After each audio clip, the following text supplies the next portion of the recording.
Okay, turns to change, Renaissance Guy here, and I'm going to be talking a little bit about something that's completely nothing to do with training or anything else, but it's actually to do with real life, and it's training your mind to deal with situations in life. I've dealt with a number of different situations in very different scenarios, from security work, lifeguarding, personal training, fitness classes, everything like that. Now, this is a social aspect that I brought some of my work skills into.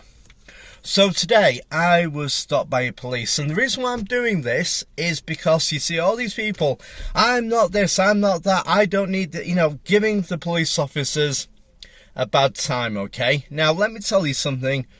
These police officers have already got in their mind that you are going to start crap with them. The first thing you need to do is take the power into your own hands.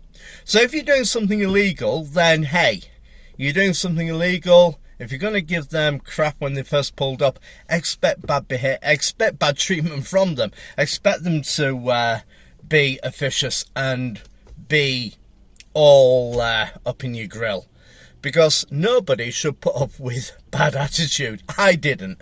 So first thing is stop the car, wind down your window, say, "Good afternoon, officer, morning, officer, what can I do for you today, and how are you doing?" That immediately puts them on a complete reverse thought process to what they thought they were going to expect. Then they'll ask a question, and it's synonymous with all police officers, is, do you know the reason why we pulled up? The first thing you're probably going to do is try and defend yourself. Don't come out with, "Oh, speeding," or "I don't know," or anything else like that. Those answers, don't come out with them. Say to the police officer, "Why don't you tell me why you pulled me over?" Politely and reasonably. The reason I'm doing this video is because I had the same thing today. And the excuse was we didn't recognise the car. Well, that's fine. Let them have the excuse. And I smiled and jokingly said, "What, you recognise every car then?" And I smiled and joked, and I said it good-humouredly, and the police officer laughed. If you can get a police officer laughing and in a good mood, you've got the power, okay? So then he asked where I came from. I said I came from Bradford, going to see my mum and dad, going to look after them and care for them. This is also a carer's car, as well as getting me from A to B from work and back. They asked me what I do for a living, and I said, "I'm a mobile cleaning supervisor," and I kept that closed. Always give closed answers. Never give them anything that they can kind of add on. And pretty much that was the end of it. Wasn't breathalyzed, nothing else, and I was on the way. They did a quick check. They did come back with, "Oh, well, it isn't registered to your thing." Luckily, I've got the paperwork. Always have the paperwork with you. I said, "That's because I've just brought the car." Presented them with the paperwork. They looked over it. "Great, thank you very much for your help. Have a good day." That was it. Walked off. Done. It's a bind when they pull you over. Yes, I know you want to get on with it, but honestly, use your brain, take power into your own hands, deal with it politely, courteously. Most of the time you'll get in your way, alright? If you haven't done anything wrong, alright? If you haven't been drinking, speeding, or whatever it may be, you've got your insurance, everything else. Just to share a scenario with you. I got pulled over once for driving too carefully.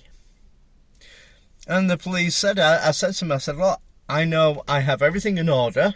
I cannot honestly think why you pulled me over. Can you tell me why you pulled me over? Oh, well, we've found at this time of night, especially around Halloween, people have been out drinking. They drive carefully to disguise the fact that they've been drinking. And I laughed. And I said, absolutely, I'd love to do a breathalyzer with you. Can we go into your car and do it? And the police officer was like, looked at me, was like, what? I'm like, yeah, absolutely. I said, I know for a fact that that'll come up with a negative. Absolutely. So anyway, I said, in fact, I now insist on it. And he was like, a little taken aback, and I did it in a good-humoured manner. And it was absolutely fine with me. I have a reputation now when police see me, they leave me alone. Alright? And that's what you want. Alright? Deal with it politely, deal with it politely, professionally, courteously. Take the power into your hands, because all this video and the police and stuff, hey, that's going to get their back up everything else. What would you prefer? Staying there for a half an hour to an hour, arguing the toss or anything, or dealing with it quickly and go on? If they try anything like falsely accusing you, or say, oh, you were doing something you weren't, accept the ticket, take it to the court, appeal it, give the reasons why, and then on your way. Simple as that. There's nothing weak about it. There's nothing weak about it. There's nothing where it's intruding on your rights. It's you taking power into your own hands to deal with the situation. Just a few thoughts today as I was pulled over, dealt with it, and I was on my way in not even 10 minutes. I was on my way in perhaps 5 minutes.